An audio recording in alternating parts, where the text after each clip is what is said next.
Many of you probably do not know this, but at one point I thought that I was going to be a peak performance mindset coach for high-level athletes. That's what I wanted to do. I was convinced that is what I was going to do. Until I got to the point where I realized that I did not believe that I could be one of the best in the world at that, and I had to go in a different direction. If you cannot be at the top of a certain industry or a certain scale or a certain space, it's probably not what you should design your entire future around. Next Level Nation, today for episode number 2105. Don't go all in on anything until you know this is true. I am re-listening to Good to Great by Jim Collins. Nice. From Alan's suggestion. And one of the things he is talking about, and again, this is for successful businesses, but we will make sure it connects to all of you out there that aren't entrepreneurs and don't want to start businesses. The most successful businesses are the ones that choose one thing that they can be the best in the world at. And when things get really dangerous for a business is when they try to do a bunch of different shit really, really well. Is this the part where they use when Circuit City bought CarMax? No. This was Dumb idea. Gillette. They were Can you talking about imagine? Gillette. Circuit City and they bought CarMax's? No, it's not a great idea. Yeah, it's Not horrible. a great idea. You got to stay in your And lane. That's why they went out of business. It is. One of the That is reasons they went out of one of the business. reasons, yeah. But I think for all of us, if we want to accomplish anything above the statistical average, can't speak to save my life. If you just want an okay 9 to 5, you probably don't have to be the best in the world at what you do. It's, probably don't have to be top 1%. You just have to be better than those around you and better than those in a given area. I remember thinking that I was going to do high level peak performance mindset coaching for athletes. And I think the reason I chose that is because I didn't know what I wanted to do. We had this podcast. This was 2018, 2019. We were a few years in. We had a good amount of reps. I was coaching. I was doing mindset coaching at the time. What was that like? I know lately I've been taking the episodes slightly off the rails. It's all good. There are no rails here. I love it. So I forgot about our mindset coaching days, yours in particular. Yeah. They were forgetful. We used to talk about mindset all the time. What was mindset coaching like? It was bad. I didn't know what the hell I was doing. Is that it? Yeah.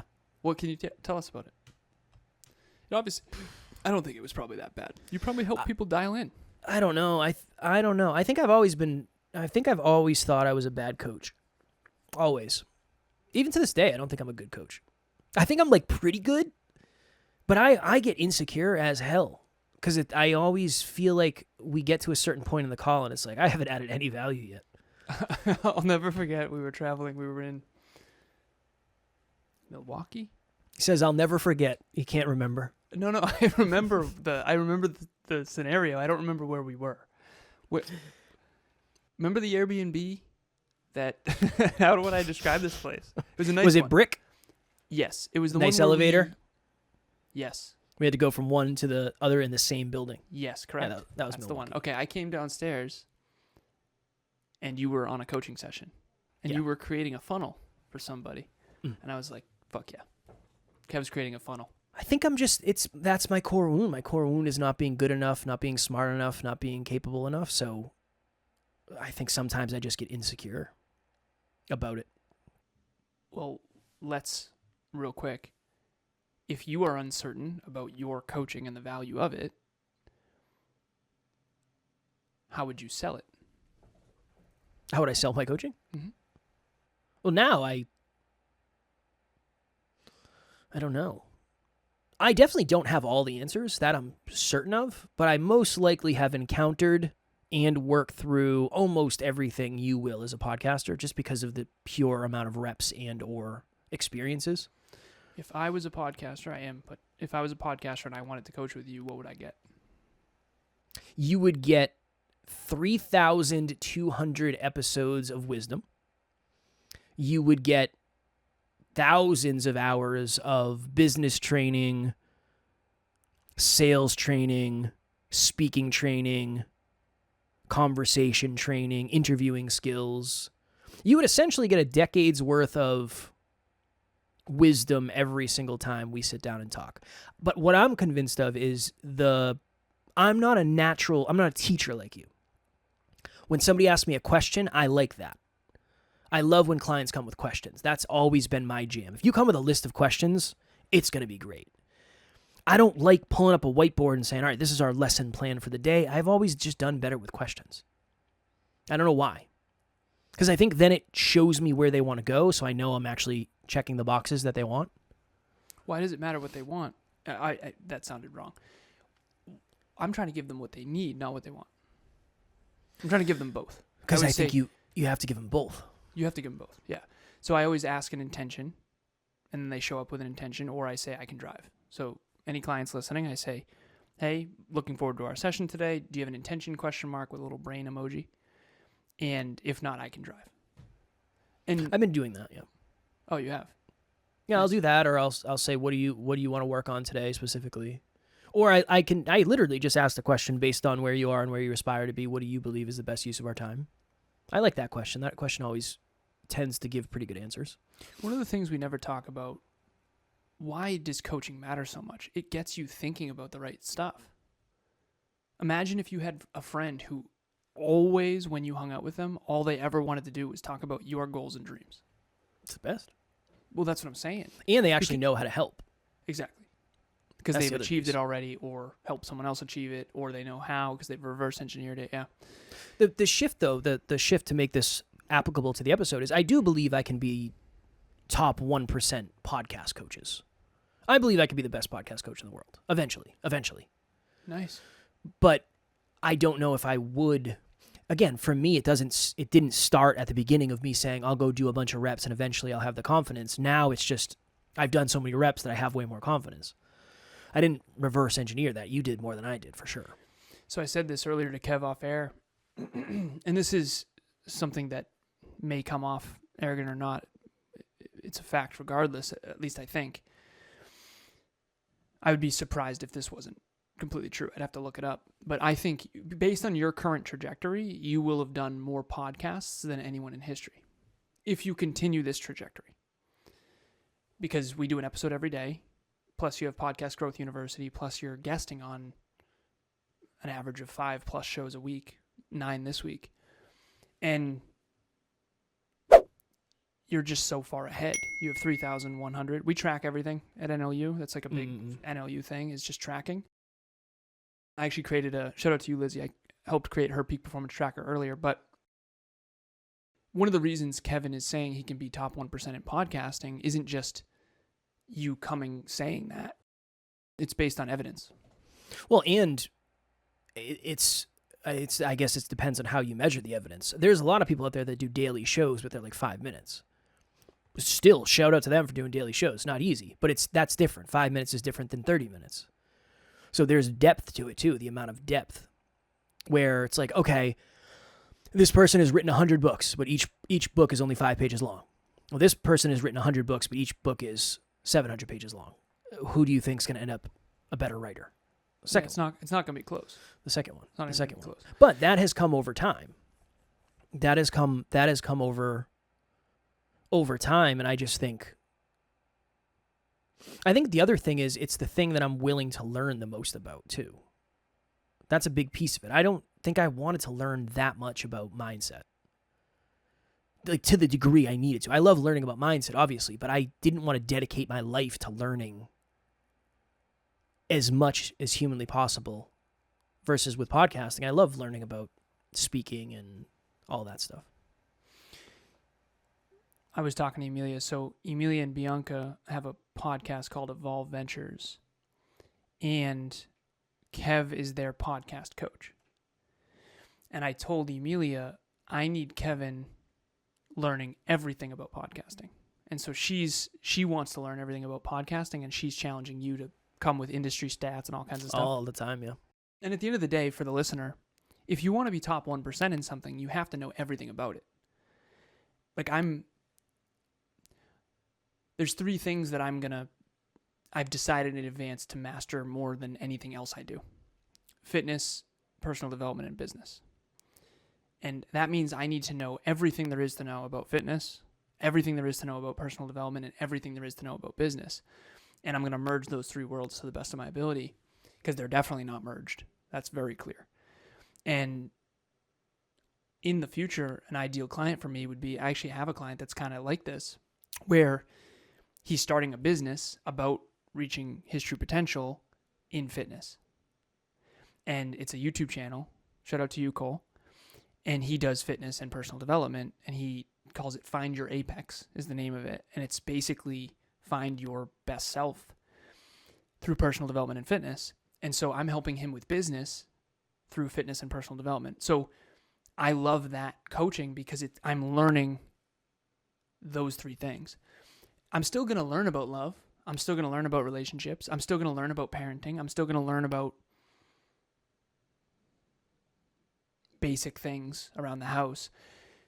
But I'm not going to, like when I pick a book on Audible or I buy a book at Barnes & Noble, I'm looking for business books or some form of a self-help, personal development book or fitness.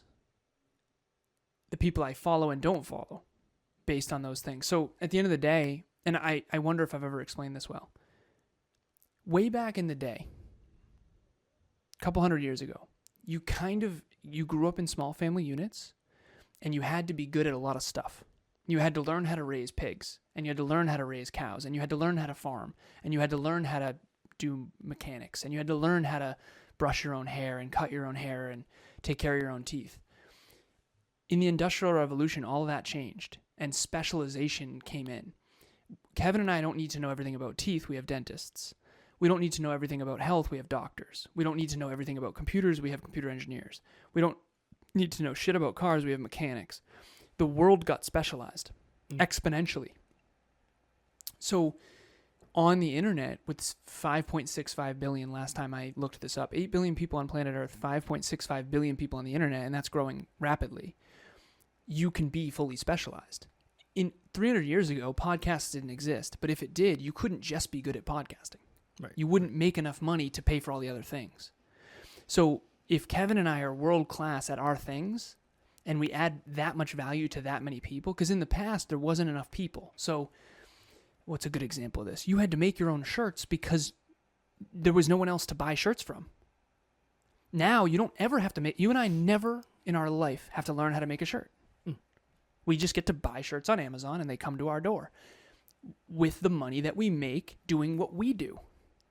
And so now that I'm explaining that to people, they're going, oh, so that's why if I get really freaking good at my thing, I can pay for all the other things. Yes, that's a specialized economy. And I don't think anyone in school, I know in school, they didn't explain that. No, that's true. Okay. So you should not get good at 500 things. You shouldn't. Not in today's economy. In today's economy, you can get really good at one thing and you can blow everyone else out of the water. It's not like, who's a famous actress?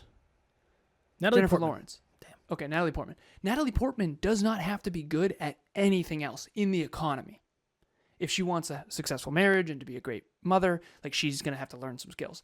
But when it comes to skills in the economy, your job, your career, you don't need to be good at anything else. I have a person from college who isn't good at anything else. That's not true. He's good at some other stuff, but he's not that good at much else. Dude's wealthy as hell. He's really, really, really good at coding. And he's been coding since he was 9 years old. And the whole world needs coders. So what do? They pay him a lot because there's not a lot of coders and everyone needs coders. So they pay him a lot. Doesn't know much about much else. Seriously, I rowed a boat with the man. He can't row a freaking boat. Like genuinely, we're going to get there. Never, brother. I need to take over here. Right? I grew up on the water. So at the end of the day, I really hope that people understand, and the question here is, what can you be top 1% in? Here's the problem. Do not try to be top 1% in something you suck at. It needs to come naturally. Next Level Nation, what is happening? If you've thought to yourself, I want to try coaching, but you don't really know where to start, group coaching would be a wonderful place for you. That's really why we created it in the first place. We start a new round every 90 days. So if you're hearing this, go to the website, nextleveluniverse.com, and we have the landing page where you can actually hold your spot right now. Even if there's a group going on right now, you can still lock your spot for the next one. The biggest thing that we've seen is as we get closer and closer to the date, unfortunately, some people end up missing. The group fills up and they can't do it, and then they end up regretting that. So please head over to the website. The link will be in the show notes, and we would love to see you there. There's one person I'm thinking of, and he wanted to be a speaker like me. And I said, brother, I love you. I love you. I went to college with this kid, different kid. No. Brother, it would take you 30 years to even get where I am now. English is not your first language. He's not a strong communicator. He's really good at other things. I'm not trying to be mean here. But there's someone else I'm thinking of. Shout out to you, Gabby, if you're listening. I know you listen. Gabby should be a speaker fucking right now. Yesterday. She got a standing ovation without even prepping. She's so good. She did a testimonial for us once. I said, how many takes did that take? She said, just one. I said, I fucking knew it. You are so good at that. You need to do that. By the way, start your podcast. But my point is these skills need to be natural inclinations. Like, Kev, you're a strong speaker. You're a strong communicator. You always were. We've been looking at Facebook memories from you 8 years ago. Now, not as strong as you are now. Rough. But you were always pretty good, genuinely. And that's a good place to start. If you're already starting at the top 80%, it's not going to be as hard to get 1%. But if you're starting in the bottom percentile, you're in some serious trouble. I saw one of my Facebook memories today, now that we're talking about it. Real quick, let me see if I can find it real quick with the quickness. It was from, hold on, it was a poem that I wrote from 16 years ago. So 16 years ago. Lay it on us. I was writing, If you it's want dark. to. It's dark. If you want to. Of course I do. Oh, is this a dramatic reading? This is a dramatic reading. I think I went through a breakup at this time. I don't know. Throwback for the new listeners. Way back in the day, every now and then we would do a dramatic reading from one of my favorite books. This is the first Kevin Palmieri dramatic reading on the show. Are we ready? Oh, yeah. It's called Shatter. Should I play some dark and ominous music? No, none needed. Okay, here we go. Yeah, I'm okay, I promise. I swear to God I'm fine. It just seems like in order to see you, I gotta stand in line. That's beautiful right there, a little iambic pentameter. Just take a ticket, get my number, and wait my turn. It's my love to give, yet it's yours I need to earn. Jesus. The pain's unbearable, worse than kicks and punches. No more dinners, I guess. It's beer replacing lunches. I am not complaining. I continue trying. Every day it feels like a little bit inside is dying. Can we make it? Can we manage? Did we dig holes too deep? Irreversible damage. Well, that was called Shatter. Whoa. That's 16 years ago, by the way. Okay, I Nice was job. 19 years old. You ever see Mr. Deeds? Yes. He does greeting cards? I like to think, okay, there was a time in my life when I was down and out of my luck that I debated writing. I swear, I did the research to figure out how much you... You'd have crushed it. That was 16 years ago. I was writing, trying to express feelings and communicate. And honestly, I had been doing it a lot longer than that. I've been writing poetry for like 20 years probably. See, this is the thing. In 10 years, when you are a successful podcaster, you already are, but you know what I'm saying? We're going to have to go all the way back. I recently saw a clip. It's by Evan Carmichael. He talked about Ed Sheeran's come up. He was broke as a joke, sleeping in cars, doing music at different places in London, couldn't get a gig, couldn't catch a break. All awesome, by the way. Big fan, personally. Again, I don't know him. I'm not a fan. I don't think he's that good. I like his music. Anyways, brother. Yep. Sorry, Ed. When you... it's all good. As if he's listening. When he made it, then people would go back and see, oh, okay. Because what happens when you make it, quote unquote, is people study how you did it. And one day, maybe people will study and go, see, he was writing and communicating emotions Of course, he was going to be a good podcaster. I'm gonna delete that shit. You know what's sad? Is it on Facebook? Yeah, they already have it. You know what's sad? Yeah, I would. You know me, I wouldn't delete it. Yeah. What's sad and heavy? For every Ed Sheeran living in their car chasing their dreams, there's 99 who are living in their car and don't make it. 100%. That is fucking heavy. Yeah. So, and you never know which one's going to be Ed Sheeran. You never know. Well, the one that can be the best in the world. That's how you know. Nice. Now, okay, well, let's talk about that. How do you know? I would ask if you you. Have it or not, man? I don't know. I would ask you because I didn't think I had it. I didn't choose this in advance because I thought I could be really good at it. I chose this because I enjoyed it. When I met you, I remember thinking, of course. If you want to be a successful podcaster, of course you can do that. Best in the world, I don't know. Yeah. At the time. At the end of the day, and then that's subjective too. Of course. Who's the best Well, Joe Rogan, Mel Robb, blah, blah, blah. We don't know. The point is, and then there's the true crime one or whatever. I've never even listened to it, but it's like the biggest, or I guess. Yeah. Here's my point. You meet someone.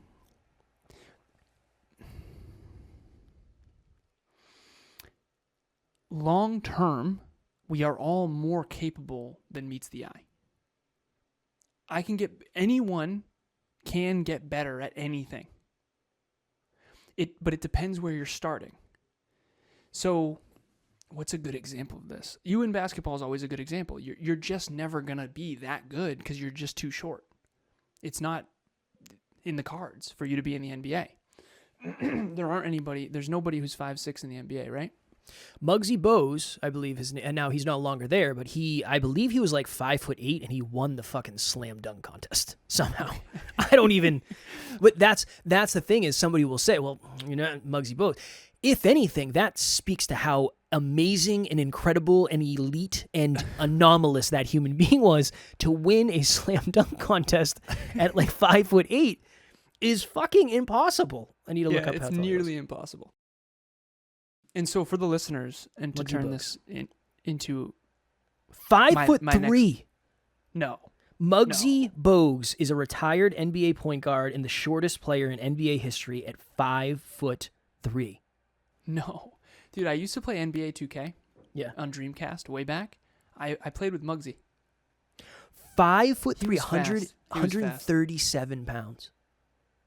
What an anomaly. He didn't win a slam dunk contest, did he? Hold on. At 5'3"? That's got to be made up. No, I lied. I definitely lied. Yeah, there's no way. Yeah, no, that's somebody else that was shorter though. Won, but not. Yeah, not Muggsy. Do you think he could dunk? 5'3"? No, he said he couldn't. He said he couldn't dunk. Couldn't dunk. Devastating because I could touch middle of net in my prime. Nice. I could dunk in my prime. Not like easily. Yeah, not anything crazy. If you gave me 10 tries, I could put it down. Do you think we should do no defenders? Do you think we should do a part 2 on how to actually figure out because I have a coaching call in 2 minutes. Yeah, definitely. I'm going to give my next level lesson though. Next level lesson is tell me. If you want to get better at things, good, great, love it, absolutely.